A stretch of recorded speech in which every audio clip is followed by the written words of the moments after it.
warahmatullahi wabarakatuh. Alhamdulillah, nahmaduhu wa nasta'inuhu wa nastaghfiruh wa na'udzu billahi min shururi anfusina wa sayyiati a'malina. May yahdihillahu fala mudilla lahu wa may yudlil fala hadiya lahu. Wa asyhadu an la ilaha illallah wahdahu rabbi la syarika lahu wa asyhadu anna Muhammadan 'abduhu wa rasuluh sallallahu alaihi wa ala alihi wa sahbihi wa sallama tasliman katsira, amma ba'd.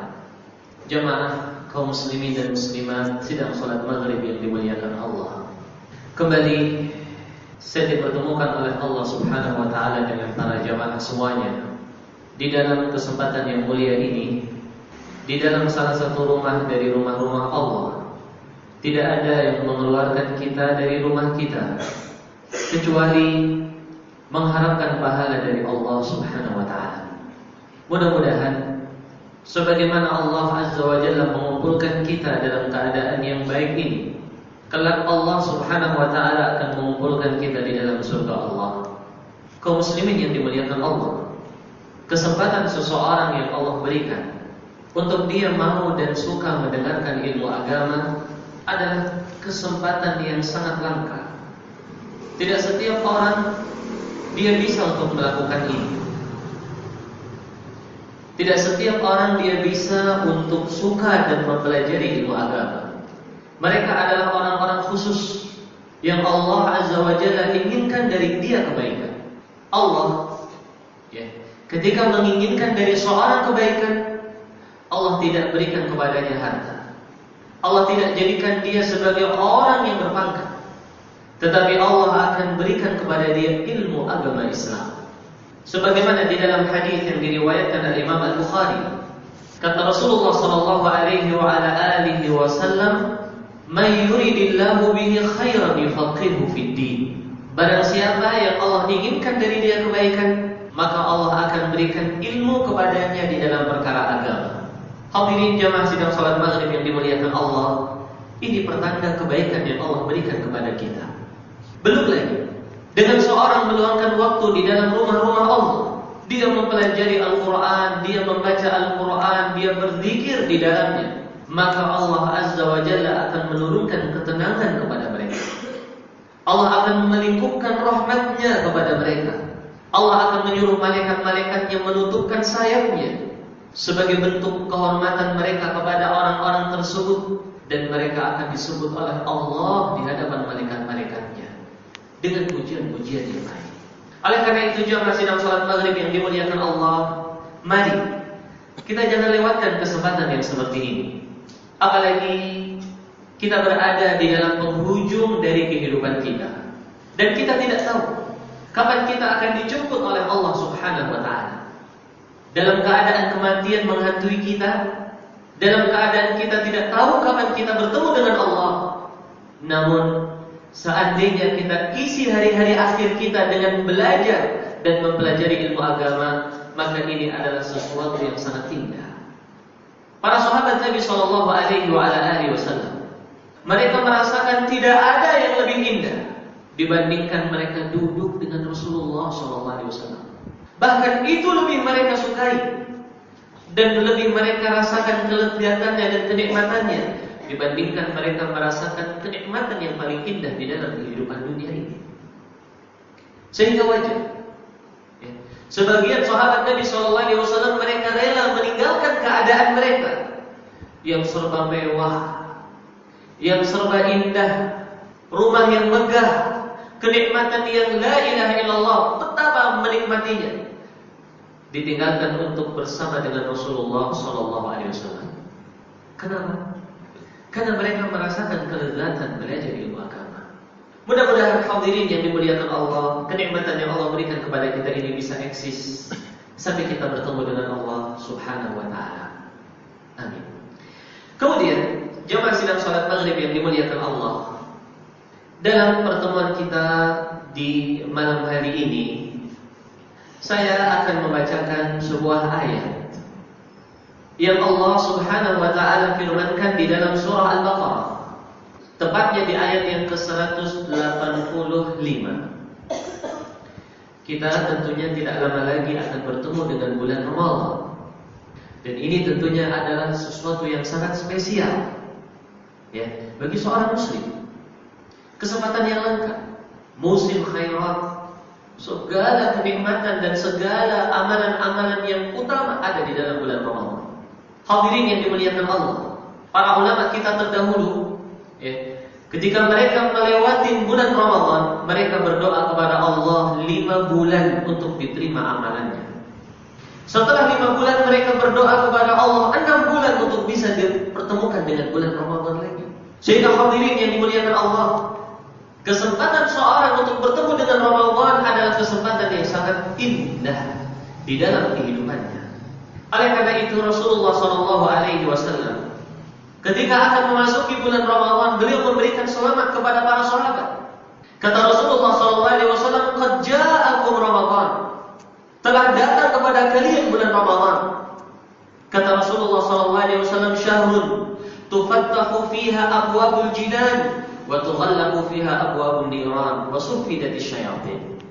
Bulan yang dibuka pintu-pintu surga, ditutup pintu-pintu neraka, dan diikat syaitan.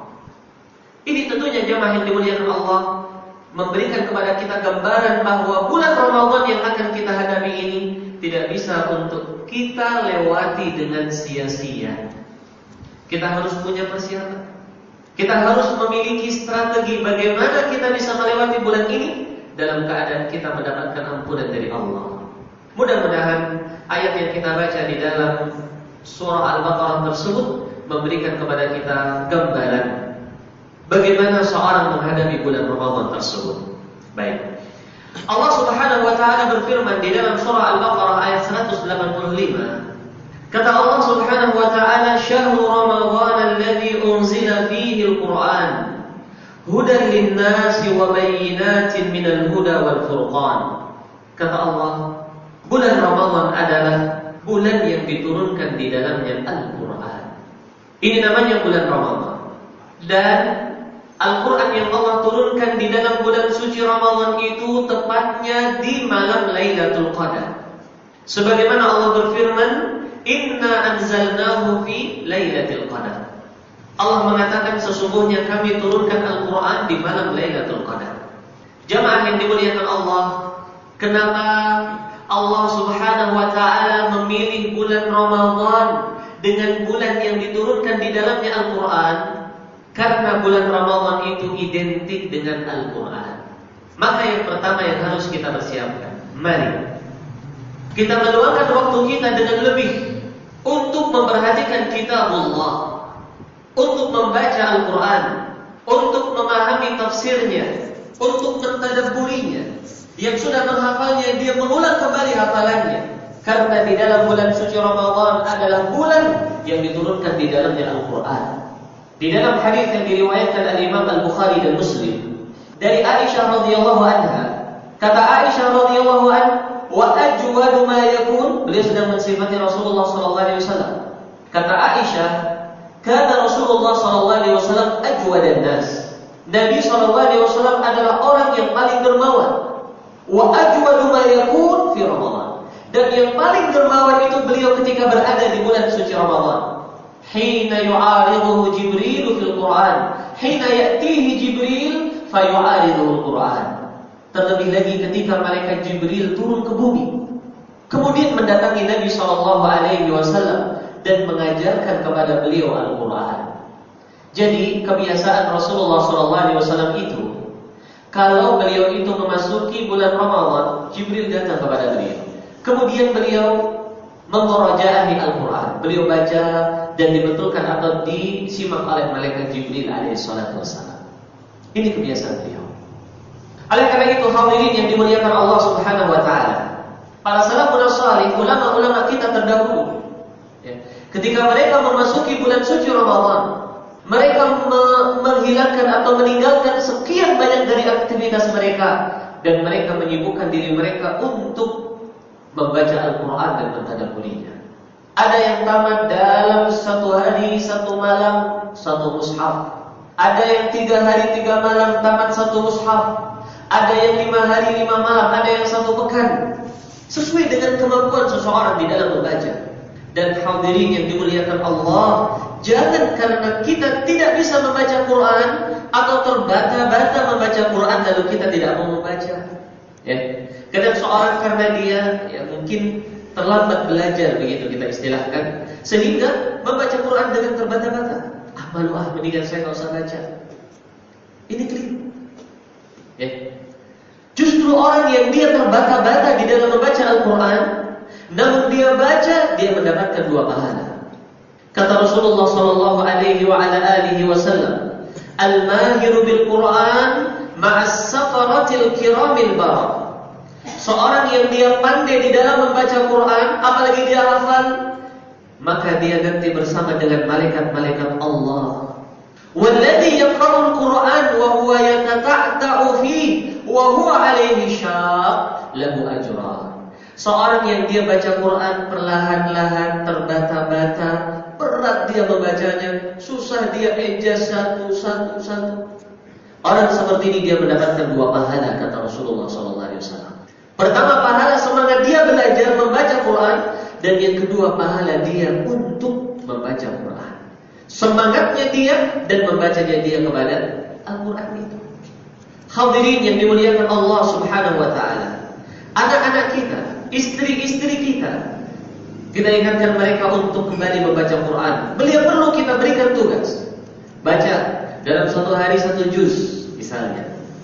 Setiap waktu sholat, sebelum sholat 1 lembar, setelah sholat 1 lembar. Kalau sehari semalam berapa berarti? 10 lembar, 1 juz. Masya Allah. Nanti kalau dia tamat Ramadan, dia tamat Quran. Walhasil jamaah sidang sholat maghrib yang dimuliakan Allah, jangan kita lewatkan bulan Ramadan ini untuk kita membaca Al-Quran. Karena itu bulan diturunkan di dalamnya Al-Quran. Baik. Kemudian Allah Subhanahu wa taala di sini menyebutkan keadaan Al-Quran. Allah mengatakan hudal linnas wa bayyinatin minal huda wal furqan. Al-Quran ini berupa atau berisi di dalamnya petunjuk untuk manusia.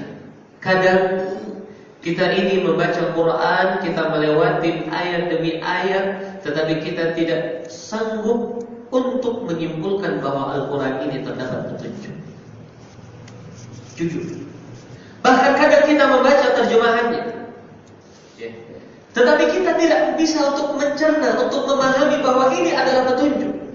Padahal hadirin yang dimuliakan Allah, kata Allah Ta'ala, "Inna hadzal Qur'ana yahdi lillati hiya aqwa." Sesungguhnya Quran ini akan memberikan petunjuk kepada orang-orang yang mencari kebenaran. Al-Quran, mukjizat terbesar yang Allah berikan kepada Nabi-Nya alaihi salatu wassalam. Coba bayangkan, petunjuk. Dalam ayat yang lain Allah mengatakan Alif Lam Mim, dzalikal kitabu la raiba fihi hudan lil muttaqin. Alif Lam Mim, itu Alkitab, Al-Quran adalah kitab yang tidak ada keraguan di dalamnya. Di dalamnya terdapat petunjuk bagi orang-orang yang beriman, orang yang bertakwa. Oleh karena itu jemaah sidang salat maghrib yang dimuliakan Allah, mari kita jadikan Al-Quran sebagai petunjuk kita. Ini kitab suci umat Islam. Mari kita muliakan Al-Quran dengan menjadikannya sebagai petunjuk kita. Karena Al-Quran di dalamnya terdapat berkah. Kitabun anzalnahu mubarak. Al-Quran adalah kitab yang kami turunkan dalam keadaan penuh dengan keberkahan. Betapa banyak orang-orang yang mereka itu terketuk hatinya untuk memeluk Islam ketika mereka mendengarkan lantunan bacaan-bacaan ayat suci Al-Quran. Saya rasa para jamaah pernah mendengar kisah masuk Islamnya siapa? Umar bin Khattab radhiyallahu anhu.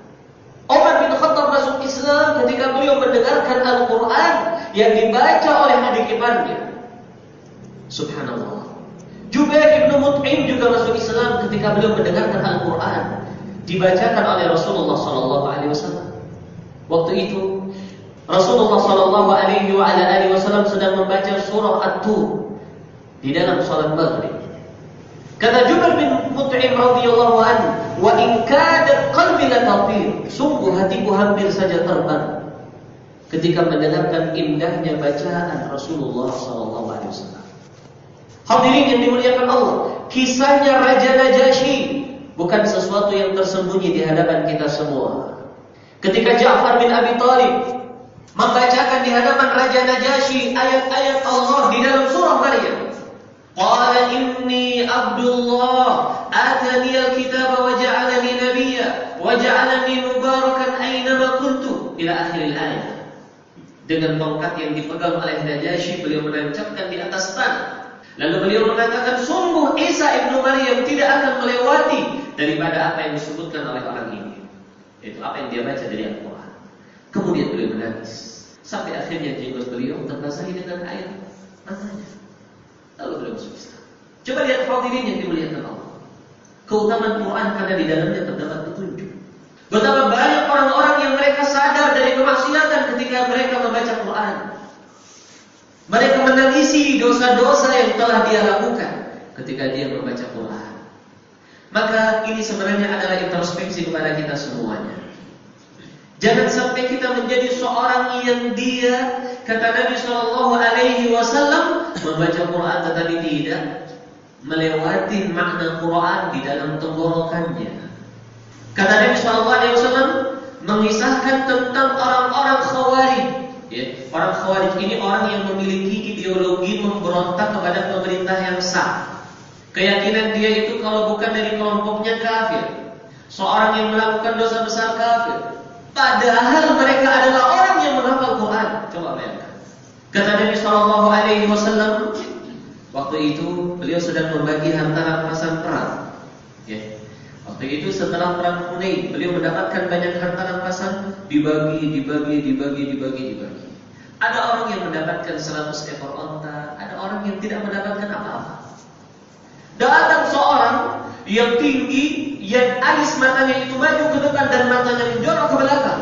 Dengan penampilan yang aneh, dia mengatakan, "Ya Muhammad, i'dil fa innaka lam ta'dil." Wahai Muhammad, kamu adil, sesungguhnya kamu itu tidak adil. Tersinggung Nabi SAW. Kata Nabi SAW, terus siapa yang adil kalau aku tidak adil?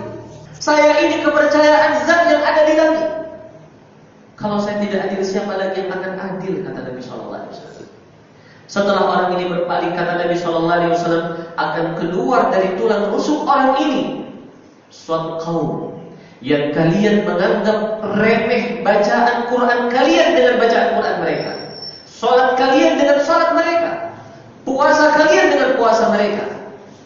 Mereka membaca Quran, tetapi bacaan Quran itu tidak melalui kerongkongan-kerongkongan mereka. Mereka keluar dari Islam sebagaimana anak panah keluar dari binatang buruannya. Faya subhanallah. Bagaimana keadaan mereka? Mereka adalah orang yang betul-betul ibadah, jemaah. Betul.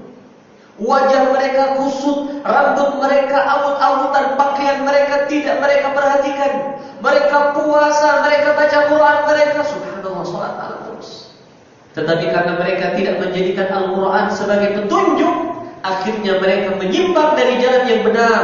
Bahkan kata Nabi SAW, baca Quran tidak melewati kerongkongan. Jamaah yang dimuliakan Allah, itu bahaya seorang menjadikan Al-Quran sebagai bahan permainan, bukan sebagai petunjuk. Nabi SAW menangis ketika beliau menyuruh seorang sahabat membaca Quran. Dipanggillah Ibnu Mas'ud kepada Nabi SAW. Wahai Ibnu Mas'ud, baca Quran. Kata Ibnu Mas'ud, ya Rasulullah, masa saya membaca Quran kepada engkau padahal Quran turun kepadamu? Kata Nabi SAW, saya ingin mendengarkan bacaan Quran dari selain saya. Bacalah. Lalu beliau surat An-Nisa, ayat satu ayat. Ketika sampai kepada firman Allah Ta'ala, فَكَيْفَ إِذَا جِئْنَا مِنْ كُلِّ أُمَّةٍ بِشَهِيدٍ وَجِئْنَا بِكَ عَلَى هَؤُلَاءِ شَهِيدًا. Sampai ayat ini ya, dibaca oleh Ibnu Mas'ud. Kata Nabi SAW, hasbuk, cukup. Tidak kuat Nabi SAW menahan gelora perasaannya, karena di dalam ayat itu terdapat beban yang sangat berat kepada Nabi SAW. Ayat itu artinya, bagaimana seandainya setiap umat itu kami datangkan di hari kiamat dengan seorang saksi, dan engkau akan saya jadikan, kata Allah ini, dan engkau akan saya jadikan sebagai saksi dari seluruh umat. Nabi SAW tidak sanggup untuk menahan perasaannya. Cukup kata Nabi SAW. Kata Ibnu Mas'ud ketika beliau menoleh, faltafattu fa idza ainahu tadrifan. Aku melihat kepada Nabi SAW, rupanya beliau menangis. Kenapa beliau menangis? Karena beliau mentadabburi Al-Quran, jamaah yang dimuliakan Allah. Maka mari, sambil kita membaca Quran, kita berusaha mentadabburinya. Sekarang sudah mudah. Banyak sekali buku-buku tafsir ditulis dengan bahasa Indonesia, ya. Tafsir-tafsir yang telah ditulis oleh ulama sekarang sudah banyak diterjemahkan. Kita beli. Seperti tafsir Al-Imam Ibnu Katsir, bagus sekali. Ya. Seperti tafsir Al-Imam Ibnu Jarir, bagus sekali. Tafsir Al-Imam As-Sa'di, bagus sekali. Dan tentunya kita harus waspada dengan beberapa buku-buku tafsir yang dikarang oleh seorang yang justru tidak memahami ilmu tafsir. Baik. Kemudian kata Allah Subhanahu wa taala, hudal lin-nasi wa bayyinatin minal huda wal furqan. Terdapat penjelasan dari petunjuk dan terdapat pembeda. Kemudian kata Allah Subhanahu wa taala, faman syahida minkumusy syahra falyasum. Kembali kepada permasalahan puasa. Seandainya engkau mendapatkan bulan tersebut, yaitu bulan Ramadan, maka hendaknya engkau berpuasa. Timbul permasalahan, kapan terjadinya bulan Ramadan? Kapan mulai bulan Ramadan? Hadirin yang dimuliakan Allah Subhanahu wa taala, Nabi SAW jauh-jauh hari telah membuat sebuah kaidah bagaimana seorang menentukan awalnya puasa. Di dalam hadis yang diriwayatkan oleh Ibnu Umar, diriwayatkan Bukhari Muslim dari sahabat Ibnu Umar, kata Nabi sallallahu alaihi wasallam, sumu li ru'yatihi wa aftiru li ru'yatihi. Kalau kau ingin puasa Ramadan, perhatikan ini. Kata Nabi sallallahu alaihi wasallam, kalian puasalah ketika melihatnya dan berbukalah ketika melihatnya. Nya ini kembalinya kemana? Kembalinya kepada hilal. Kembalinya kepada hilal.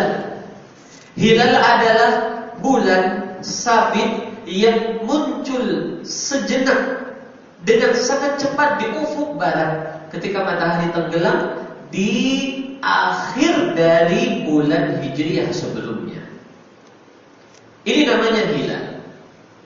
Biasanya kita sering mendengar informasi ya, kalau sudah memasuki sore hari di tanggal ke-29 bulan Sya'ban, itu pemerintah kita mengirimkan duta-duta ataukah utusan-utusan untuk melihat apa? Hilal.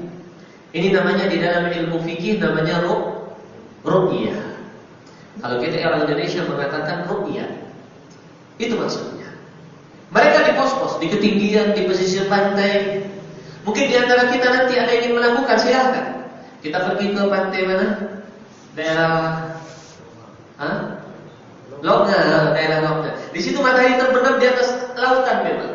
Ya. Seandainya kita jodoh, kita bisa melihat hilal. Seandainya memang sudah masuk Ramadan. Ya. Jadi di pos-pos pemerintah kita itu mengirim utusan-utusan. Ya. Baik di Pulau Jawa, di Irian Jaya, di Kalimantan, di Sumatera, di mana-mana, di Sulawesi. Seandainya sore hari itu ada di antara mereka yang melihat hilal, ya, melihat bulan itu yang kecil itu yang sebentar saja muncul, maka bertanda bahwa hari yang ke-30, hari esok adalah hari pertama bulan Ramadan. Ini kalau apa? Kalau kelihatan. Bagaimana kalau tidak kelihatan? Kalau tidak kelihatan, apakah mendung ataukah memang belum muncul? Kata Nabi sallallahu alaihi wasallam, "Fa in humma 'alaikum faqduru lahu 3." Seandainya mendung, maka genapkanlah bulan Sya'ban menjadi berapa hari? 30 hari. Ini adalah panduan dari Nabi sallallahu alaihi wasallam untuk menentukan kapan seorang itu memasuki bulan suci Ramadan. Baik hadirin yang dimuliakan Allah Subhanahu wa taala. Tinggal yang jadi permasalahan. Seandainya terjadi perbedaan, ya. Seandainya terjadi perbedaan. Misalnya Di Saudi, misalkan sore ini tadi pemerintah melihat ru'yah ya. Kita tidak ada yang melihat. Ceritanya begitu nih. Kita nggak ada yang melihat dia. Rupanya di Saudi kan kalau sekarang maghrib di sana masih siang, ya kan? Jam 3-an begitu.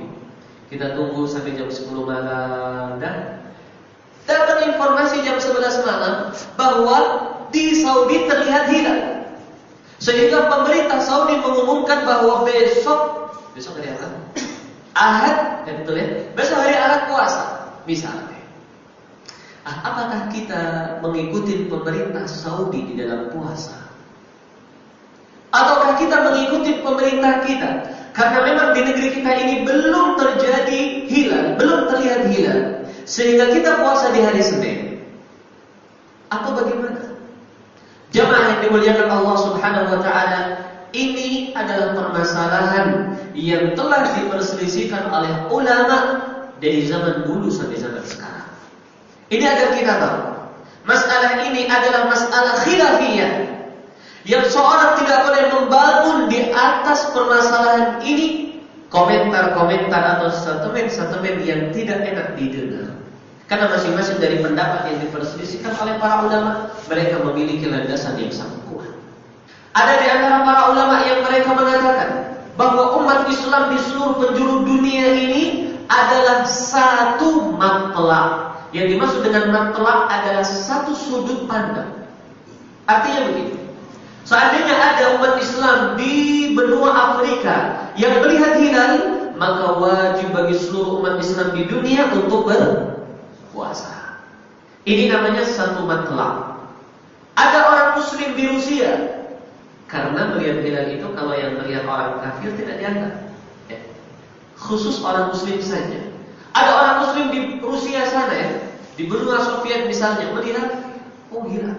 Lalu dia menginformasikan kepada seluruh kaum muslimin di dunia bahwa telah terlihat hilal di Rusia dan kaum muslimin di Rusia besok itu akan puasa. Pendapat pertama mengatakan semua kaum muslimin berpuasa.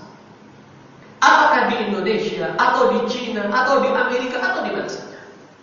Ini pendapat yang pertama. Bagaimana pendapat kedua? Pendapat kedua hadirin yang dimuliakan Allah, matlaqnya itu berbeda-beda sesuai dengan peredaran matahari. Bisa dipahami ini ya?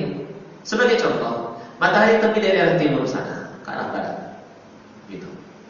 Maka negara yang tenggelam mataharinya itu berdekatan waktunya, itu dianggap satu hukum. Indonesia dengan Malaysia, dengan Australia misalnya, dengan Singapura, dengan Brunei, itu kan satu waktu ya, satu waktu. Di dalam tenggelam matahari satu waktu. Apakah mereka seandainya negara Malaysia besok puasa, ya Indonesia puasa? Apa yang membedakan Indonesia dengan Malaysia? Kan dekat aja. Begitu. Misalkan Saudi dengan Indonesia, apakah mereka satu sudut pandang? Jawabannya tidak. Indonesia dengan Saudi Arabia memiliki perbedaan waktu berapa jam? 4 jam. Maka ini tidak sama. Kalau di Saudi puasa, ya di sini tidak mesti puasa. Begitu.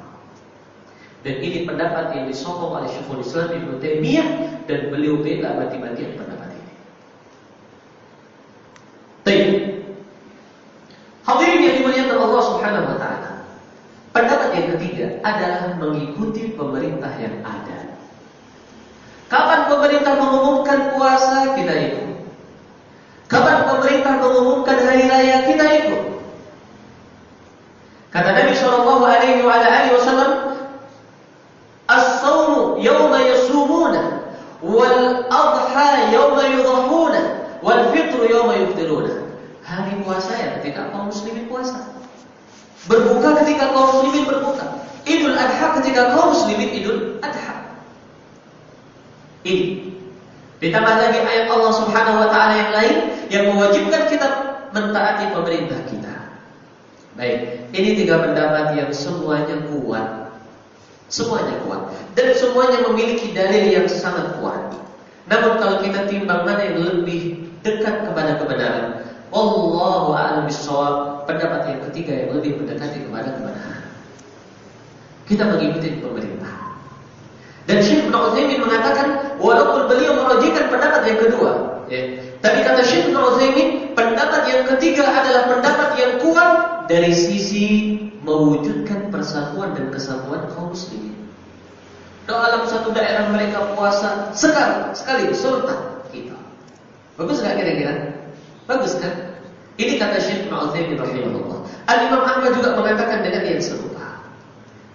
Namun misalkan ada orang yang melihat pembahasan para ulama lalu dia memilih pendapat yang pertama, ya silahkan. Kalau dia memilih pendapat yang kedua, ya silahkan. Karena semuanya memiliki dalil yang kuat. Namun yang paling kuat dari tiga pendapat itu adalah pendapat yang ketiga. Seorang mengikuti pemerintah. Terus Ustaz, bagaimana kalau salah pemerintah? Ya. Bagaimana kalau pemerintah salah? Mereka membuat kebijakan puasa tanggal sekian. Rupanya setelah 2 hari puasa kita melihat bulan sudah gede. Kan sering terjadi kita begitu ya. Ini kelihatannya yang betul bukan pemerintah ini. Yang betul Saudi misalnya seperti itu. Hadirin yang dimuliakan Allah, seandainya ini terjadi, ini yang menanggung pemerintah, bukan kita. Ini yang menanggung pemerintah. Wallahu a'lam bishawab. Baik, hadirin yang dimuliakan Allah Subhanahu wa taala, ini terkait dengan ayat Allah Subhanahu wa taala, "Faman syahida minkumus syahra falyasum." Barang siapa yang dia itu bertemu dengan bulan suci Ramadan, maka hendaknya dia berpuasa. Ada satu faedah yang ingin saya sampaikan sebelum saya mengakhiri pertemuan kita di malam hari ini. Perintah Nabi SAW untuk berpuasa ini menunjukkan wajibnya seorang berpuasa. Maka tidak boleh seorang meninggalkan puasa Ramadan tanpa dengan uzur yang syar'i, tidak boleh. Bahkan kalau dia meyakini bahwa puasa Ramadan tidak wajib, maka dia bukan dikategorikan muslim. Dia seorang yang kafir. Kalau mengatakan puasa Ramadan tidak wajib, dia bukan muslim lagi. Kalau dia mengatakan wajib tetapi malas berpuasa, orang lain puasa dia dengan santainya gigit apel, makan nasi. Orang yang seperti ini dia melakukan dosa besar. Dan dia tidak akan hilang dosanya walaupun dia mengqadha hari yang dia tinggalkan. Sampai dia bertaubat kepada Allah Subhanahu wa taala. Makanya para ulama mengatakan, seorang yang dia di masa lalu meninggalkan puasa karena jahil dengan kewajiban puasa atau karena dia belum mengenal hidayah, tidak ada yang namanya qadha. Karena dia meninggalkan puasa tidak dengan uzur yang syar'i. Dan terus bagaimana kalau dia ingin bertaubat? Taubat. Dan dia memperbanyak puasa sunnah untuk menutupi dosa yang telah dia lakukan. Nah terus qadha yang bagaimana? Disebutkan di dalam ayat setelahnya. Kata Allah Subhanahu wa taala, "Wa man kana maridan aw 'ala safarin fa iddatun min ayyamin ukhra." Barang siapa yang dia sakit, ini uzur yang pertama. Aw maridan, wa man kana maridan aw 'ala safar. Yang kedua dia sedang musafir, melakukan perjalanan. Ya. Maka kalau dia berbuka puasa, silahkan dia berbuka. Namun dia harus membayar di hari yang lain. Ini namanya qadha. Namun perlu kita ketahui bahwa sakit yang dimaksud di sini adalah sakit yang memberatkan dia untuk puasa. Kalau orang misalkan panu, sakit atau tidak panu? Sakit, ya kan? Sakit panu. Tetapi apakah dengan sakit itu dia boleh membatalkan puasa? Tidak. Apa yang semisalnya? Baik. Dan yang dimaksud dengan musafir di sini adalah seorang yang dia melakukan perjalanan yang mana sesuai dengan uruf masyarakat, sesuai dengan istilah masyarakat, dia melakukan perjalanan. Karena begini jamaah yang berbahagia, batasan safar dengan kilometer itu tidak ada yang sahih dari Nabi SAW. Tidak ada yang sahih. Silahkan para jamaah membaca buku-buku fikih. Ada yang disebutkan 81 km, ada yang mengatakan 85, ada yang mengatakan 75. Namun semua hadis yang menunjukkan jumlah itu tidak ada yang sahih dari Nabi SAW. Tidak ada yang sahih. Terus bagaimana kita tahu bahwa dia itu musafir? Dikembalikan kepada kebiasaan masyarakat. Kira-kira kalau orang dari Banda Aceh ke Melabu, kira-kira dia mempersiapkan perjalanan atau tidak? Hah? Dari sini ke Banda Aceh ke Melabu kira-kira mempersiapkan kan? Bawa ini, bawa ini, bawa ini. Maka dia dianggap sama. Itu kaidahnya. Kalau orang dari Banda Aceh ke Lung misalnya sana, atau ke Gurute misalnya, kira-kira bawa ini, bawa ini, bawa ini, ataukah pergi-pergi pulang-pulang? Pergi-pergi pulang-pulang, dekat saja, ya kan? Maka itu bukan dikategorikan sama. Ini kaidah yang disebutkan oleh Syekhul Islam Ibnu Taimiyah rahimahullah. Terus bagaimana kalau saya berada di suatu daerah, saya ingin ke Medan ini 3 hari, boleh nggak saya di Medan nggak puasa? Karena saya harus berpindah dari satu perusahaan ke perusahaan yang lain. Saya harus urus sekolah anak saya, harus masuk ini, masuk itu, capek. Jamaah yang dimuliakan Allah, seorang yang dia mendatangi satu daerah dengan niat tinggal di dalamnya kurang dari 4 hari, maka dia musafir. 3 hari kah, 2 hari kah, 1 hari kah, maka dia musafir. Silahkan dia mengqashar, silahkan dia menjamak puasanya. Saya ulangi, silahkan dia menjamak sholatnya, silahkan dia berbuka puasa. Tetapi kalau dia datang ke suatu daerah dengan niat tinggal lebih dari 4 hari, saya mau di Medan ini kurang lebih sepekan, maka sejak dia turun ke daerah Medan, sejak dia sampai ke rumah yang akan dia tinggali, sejak dia sampai ke hotel, dia tidak boleh untuk mengqashar sholat, menjamak sholat atau berbuka puasa. Karena dia statusnya adalah mukim di kota Medan lebih dari 4 hari. Tetapi hadirin, ini adalah masalah khilafiyah. Di sana ada pendapat yang lain, tetapi yang saya sebutkan tadi adalah pendapat yang menurut saya lebih dekat kepada kebenaran. Wallahu a'lam bishawab. Ini sedikit dari tafsir ayat Al-Baqarah 185. Mudah-mudahan bisa memberikan kepada kita semua sedikit persiapan bagaimana kita menyongsong bulan suci Ramadan. Baik. Sebelum saya akhiri, mungkin ada di antara para jemaah yang ingin ditanyakan terkait dengan pembahasan yang tadi saya sampaikan. Silakan. Assalamualaikum warahmatullahi wabarakatuh. Waalaikumsalam warahmatullahi wabarakatuh. Ini kembali untuk menentukan ramalan. Tidak usah melakukan atau tidak lakukan, tapi yang lazim kita lakukan atau di Indonesia ini adalah duha. Yang pertama yang kedua isya. Iya. Pertanyaan yang pertama, mana yang lebih kuat kita pegang isya atau ruqyah? Karena ruqyah itu sangat tergantung pada alat untuk melihat hilal. Kalau kita ini alat kita, saya kira jauh sekali di bawah alat-alat orang lain.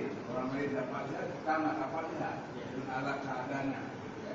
Menurut saya itu suatu hal yang tidak bisa suatu kudangan. Maka di Aceh, di Indonesia ini sering dualisme antara Muhammadiyah dengan pemerintah. Jadi seringkali berbeda. Malam misalnya Muhammadiyah sudah kata hisabnya dia puasa tanggal 1, pemerintah sudah satunya tanggal 2. Nah ini kan suatu perbedaan pendapat berdasarkan fakta. Kita ini kemana yang lebih kuat, ruqyah atau hisab? Baik, terima kasih. Ruqyah dan hisab sebenarnya itu adalah 2 dari metode seorang mengetahui awal bulan. Dan semuanya ada contohnya dari Nabi SAW. Hisab itu, jamaah yang dimuliakan Allah, adalah makna kita menggenapkan bulan. Itu namanya hisab. Kita hitung. Kata Nabi SAW, faqduru lahu 30. Kalian kira-kira biar 30 hari. Nah, ini kan kita hisab menjadi 30. Jadi apakah ruqyah ataukah hisab, semuanya adalah metode untuk seorang mengenal awal bulan. Namun yang jadi masalah, mana yang harus kita dahulukan? Apakah hisab dulu baru ruqyah, ataukah ruqyah dulu baru hisab? Ini jadi masalah.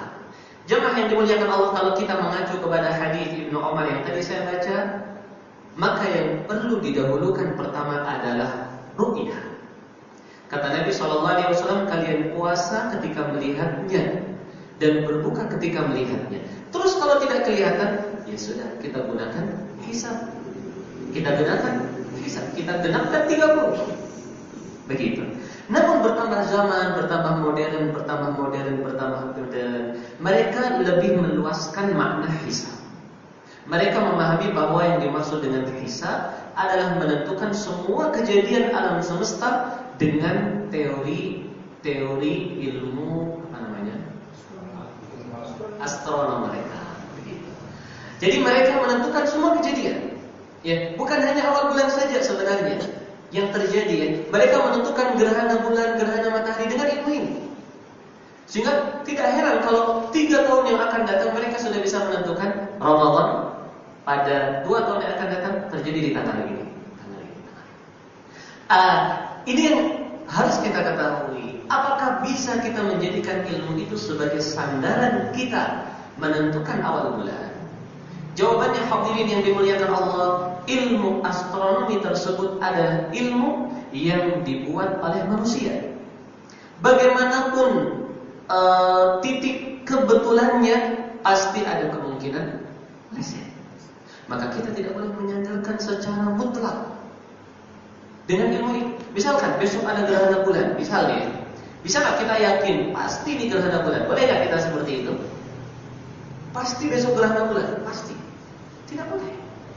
Tetapi kita mengatakan kemungkinan besar ya, karena biasanya betul memang. Ya kan? Memang biasanya betul. Diprediksi akan terjadi gerhana bulan total di Aceh terlihat dari jam sekian sampai jam sekian. Betul apa tidak ya? Kadang mendung pas terjadi. Nah, namanya mendung kita nggak bisa memastikan apa betul gerhana atau tidak, kan begitu.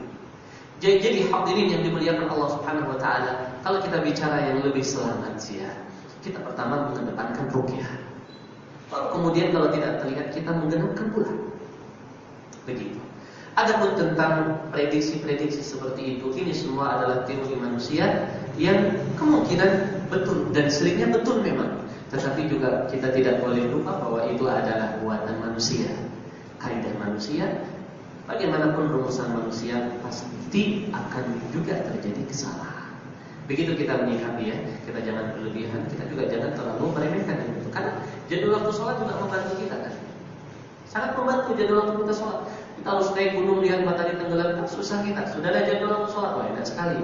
Ini sudah masuk, ini jadwal buka puasa, ini jadwal ini semuanya kan enak. Ini semua dibuat dengan ilmu hisab, ada faedahnya. Tetapi di dalam beberapa tempat atau di beberapa kasus-kasus tertentu, mungkin kita bisa lebih hati-hati. Allah besar. Begitu Pak. Saya rasa sudah habis waktu Isya. Terima kasih atas perhatiannya dan saya akhiri. Subhanakallahumma bihamdik, asyhadu an la ilaha illa anta astaghfiruka